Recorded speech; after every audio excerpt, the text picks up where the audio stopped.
खाली दारू पेलेच्या पास्तावर खाली अजून आला नाही. हॅलो बोलवाय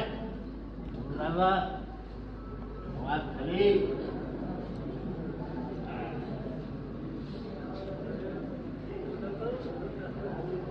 अरे दादा कुठं गेला होता रे बाबू? खाली आला म्हणलं अजिबात बोलत नाही. आज मी थोडीशी घेतली आहे. अरे राजा अरे आज मी थोडीशी घेतली आहे. पिऊ दे जमू दे रस्त्यात येऊ नको. अरे तुझी मुलगी लग्नाची अरे आहे. आज मी थोडीशी घेतली आहे. एका हातात देशीची बाटली दुसऱ्या हातात हात भाटली. अरे पिऊ दे जगू दे राजू, रस्त्यात येऊ नको. कोण होय तू? कॉलेजमध्ये तू कोण होय? कॉलेजमध्ये अगे तू कोण होय? त्या काका होय मी. अरे काकाजी होय. काका होय. आता त्याला लग्न बी करून दिलं. शिक्षणाने पण मी पैसे लावले. अजिबात कॉलेजमध्ये असताना पुरीच्या मागे लागला. तिथून तिथपर्यंत आता इकडे लागला. मुले माहिती आहे काका? अरे मुलगी तुझी लग्नाची आहे बेटा. अरे दारू पेल्याचे फायदे माहिती आहे का तुम्हाला? घर उद्ध्वस्त करशील. अरे तुले दारू पेल्याचे फायदे माहिती आहे का? अरे तू अजून कानावर आला नाहीस का सांगू राजू? काय फायदे सांगतो. फायदे सांगतो. फायदे मग तू कोणते बी फायदे? दारूचे पूर्ण बर्बाद होऊन गेले. घराचे तू घर बी- उद्ध्वस्त झाले राजू. तू बी प्यायला लागशील बे काका. मला सांगू अरे नको. मी एवढं म्हणजे 70 वर्षाचं वय झालं पण मी अजून गेलो नाही. अजिबात कशाने नको. कोणा शौक लागला तुझे कोणते मित्र अजिबात बोलो. मी दारूचे फायदे सांगतो. लोगो तुम्हाला माहिती आहे या दारू पिल्याने काय काय फायदा अरे होतो? राजू आता तरी अरे बोलू नको.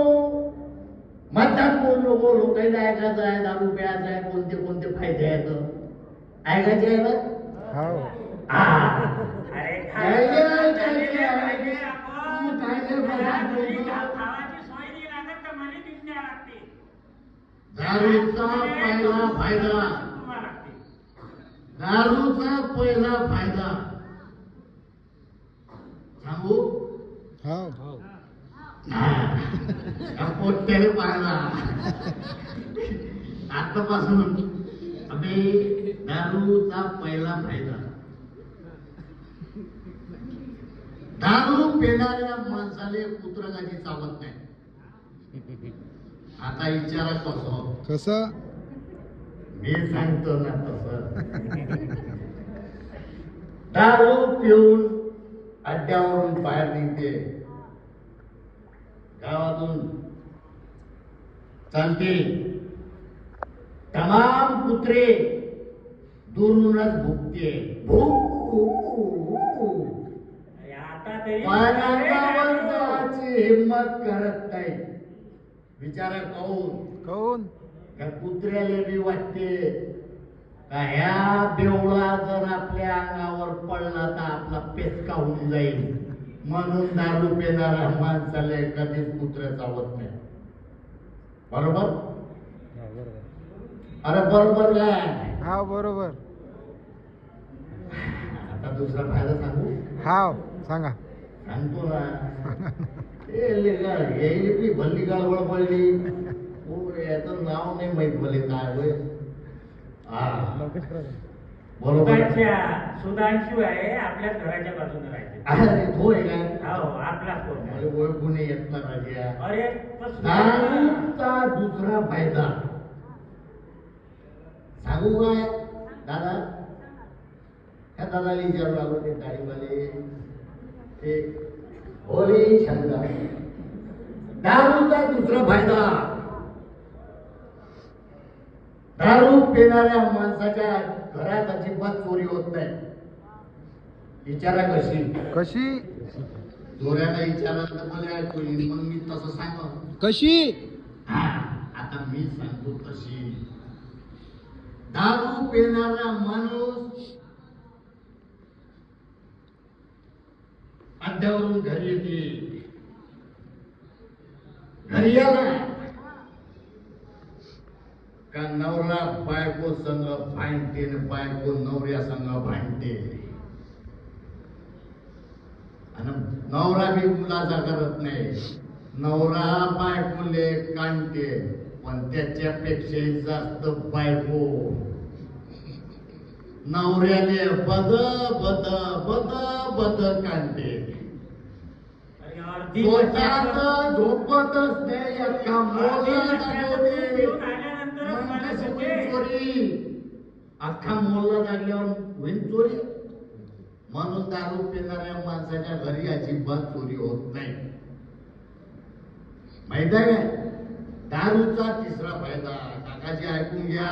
तरी सुधार बेटा. अरे तुमच्यासाठी भलताच पाहिजे आहे. राजीव सुधरून घे आता. दारूचा तिसरा फायदा. ह्या काकाची गडबड पडली आहे. आज पाहुणे येऊन गडबड पडली राहिले. आहे. तुझ्या मुलीला पाहायला पाहुणे येऊन राहिले तर तू दारूचा तिसरा फायदा. मुलगा नोकरीवर आहे तो त्याच्या समोर तरी ठीक आहे. ऐका तुम्ही दारूचा तिसरा फायदा ऐकता का तुम्ही? हा सांगतो ना. बोलवे तिकडे हवं म्हणते. अरे कोणाबरोबर लागला रे तू राजीव? दारूचा तिसरा फायदा दारू पिणाऱ्या माणसाचा मान राजे हो. मग विचारा कसा? मी सांगतो बेटा तसा. आता काकाजी तुम्ही बी ऐका. दारू पिणाऱ्या माणसाचा मान सन्मान. दारू पिणारा माणूस अड्ड्यावरून येते, गावातून चालते घरी यासाठी. पण गावातले तमाम सज्जन सुशिक्षित मंडळी बाजूला होऊन जाते. म्हणते पहिले या बेवड्याले जाऊ द्या, त्याच्या मागून आपण जाऊ. आहे की नाही मान सन्मान? आराम कर. पाहुणे येऊन राहिले तुझ्या मुलीने पाहिले. तू असा नको करू राजीव. खूप दिवस झाले तुला तुझ्या घराला मीच पोसून राहिलो. आता तू कमाई कर ना आपल्या कामात धंद्याला लाग. दारू न पूर्ण म्हणजे व्यथा केली रे तुझ्या जीवनाची. कायची व्यथा? काय झालं? व्यथा काय नाही झाली. तुझ्या घरी तेल नाही राहत, मीठ नाही राहत. सगळं मला पुरवावं लागून राहिलं. आता मी माझं कुटुंब पाहू का तुझं कुटुंब पाहू लागतं? लग्नापर्यंत मी होतो तुझ्यासोबत. तुम्ही म्हणून राहिले